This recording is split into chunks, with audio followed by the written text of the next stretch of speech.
तो चलिए आज हम ब्रह्मांड के एक बहुत ही गहरे रहस्य को समझने की कोशिश करते हैं। एक ऐसा राज जो बताता है कि ब्रह्मांड से असल में बात कैसे की जाती है। क्या कभी ऐसा लगा है कि अपनी पूरी ताकत से कुछ मांग रहे हैं पर सामने से कोई जवाब ही नहीं आ रहा, जैसे बस एक खामोशी है। बहुत से लोग इस वजह से निराश हो जाते हैं। उन्हें लगता है कि शायद उनकी एफर्मेशंस या विजुअलाइजेशंस में कुछ कमी रह गई है, शायद वो ही कुछ गलत कर रहे हैं। पर सच्चाई कुछ और है। सच तो ये है कि ब्रह्मांड ने एक पल के लिए भी किसी की बात को अनसुना नहीं किया है। वो हमेशा सुन रहा है। देखिए, मसला ये नहीं है कि कोई कितनी जोर से अपनी बात कह रहा है। असली दिक्कत है बोले गए शब्दों और अंदर से निकल रही ऊर्जा के बीच का टकराव। जैसे कोई कह तो रहा है कि मुझे सफलता चाहिए, है ना, लेकिन अंदर ही अंदर उसकी ऊर्जा क्या कह रही है, मुझे फेल होने से डर लगता है। और ब्रह्मांड वो शब्दों को नहीं, इस डर वाली ऊर्जा को पकड़ता है, उसे यही सिग्नल मिलता है। तो यहाँ एक बहुत जरूरी बात समझनी होगी। ब्रह्मांड हमारी भाषा, हमारे शब्दों पर काम नहीं करता। वो काम करता है वाइब्रेशन पर, यानी कंपन पर। अब ये वाइब्रेशन क्या है? ये किसी के होने की अवस्था है। मतलब हमारे अंदर जो डर, विश्वास और भावनाएं चल रही हैं, उन सब का मिला जुला रूप। ब्रह्मांड असल में इसी को सुनता है। इसे ऐसे समझिए, मान लीजिए किसी का मन एक शांत झील की तरह है। अब अगर उसमें एक साफ इच्छा एक पत्थर की तरह डाली जाए तो कितनी सुंदर परफेक्ट लहरें बनेंगी, है ना।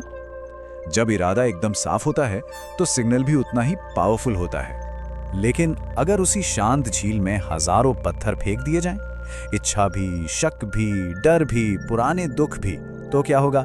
बस कंफ्यूजन, उथल पुथल वाली लहरें। यही वो गड़बड़ सिग्नल है जो ब्रह्मांड तक पहुंचता है, और फिर नतीजे भी वैसे ही उथल पुथल वाले या कुछ भी नहीं मिलते।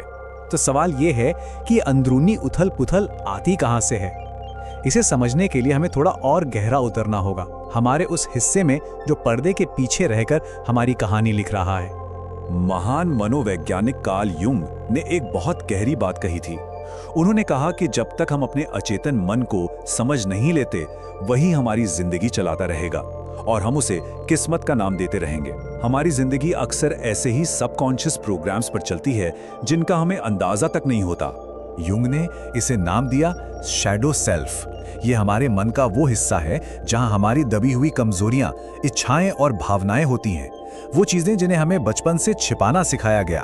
और यही शैडो सेल्फ हमारी इच्छाओं के ठीक नीचे उल्टे सीधे संदेश भेजता रहता है, जैसे गुस्सा या डर। इस पूरी समस्या को एक पेड़ की तरह समझा जा सकता है। हमारे जो सचेत विचार और शब्द हैं, वो तो बस पत्तियों की तरह हैं, जैसे मुझे प्यार चाहिए। लेकिन ब्रह्मांड पत्तियों को नहीं देखता, वो देखता है जड़ों को, हमारी गहरी मान्यताएं, हमारे सबकॉन्शियस बिलीव्स, जैसे सब मुझे छोड़कर चले जाते हैं। और प्रतिक्रिया हमेशा जड़ों पर ही होती है। तो अब जब हम समस्या को समझ गए हैं तो समाधान की तरफ बढ़ते हैं। देखते हैं कि इस पूरी सोच को जड़ से कैसे बदला जा सकता है। यहाँ पर वो बड़ा बदलाव है। एक तरफ है चाहने की अवस्था। ये वो फ्रीक्वेंसी है जो लगातार कहती है मेरे पास ये नहीं है। ये एक तरह से भिखारी वाली ऊर्जा है। और दूसरी तरफ है होने की अवस्था। ये वो फ्रीक्वेंसी है जो कहती है मैं ये हूं। ये पूर्णता से आती है।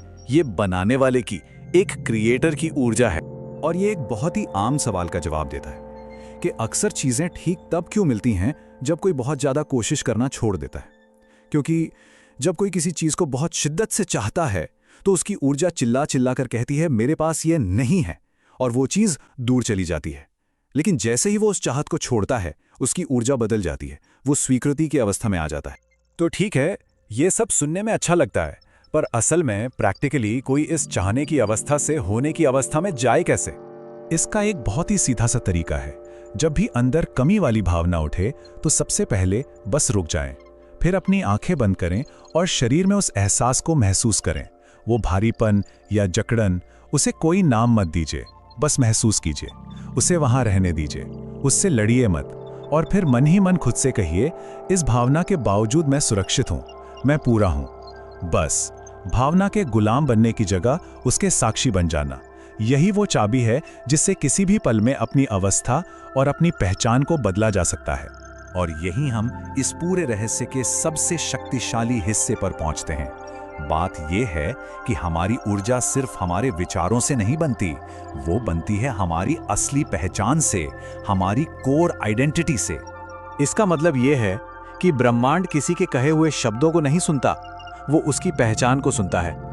कोई दिन भर बोलता रहे मैं अमीर हूं, मैं अमीर हूं, लेकिन अगर अंदर उसकी पहचान ये है कि मैं तो हमेशा संघर्ष ही करता हूं, तो ब्रह्मांड इसी पहचान का जवाब देगा, हमेशा। और ये कोई नई बात नहीं है, हमारे प्राचीन ज्ञान उपनिषदों में भी यही कहा गया है, यथा पिंडे तथा ब्रह्मांडे। जैसा भीतर है वैसा ही बाहर होगा। बाहरी दुनिया हमारे अंदर की दुनिया का आईना ही तो है। तो सबसे शक्तिशाली तरीका शांति चाहना नहीं है, बल्कि शांतिपूर्ण बन जाना है। प्यार ढूंढना नहीं, बल्कि प्यार से भरा हुआ होना है। असली बदलाव तब आता है जब ये एहसास होता है कि हम वो आकर्षित नहीं करते जो हम चाहते हैं, हम वो आकर्षित करते हैं जो हम हैं। तो आखिर में ये कोई निर्देश नहीं है, बल्कि एक सवाल है जिस पर सोचा जा सकता है कि अगर सारी सीमाएं हटा दी जाएं और कोई खुद को छोटा मानना बंद कर दे, तो वो असल में कौन होगा? क्योंकि जब सही सवाल सही अवस्था में पूछा जाता है, तो जवाब अपना रास्ता खुद ढूंढ ही लेते हैं।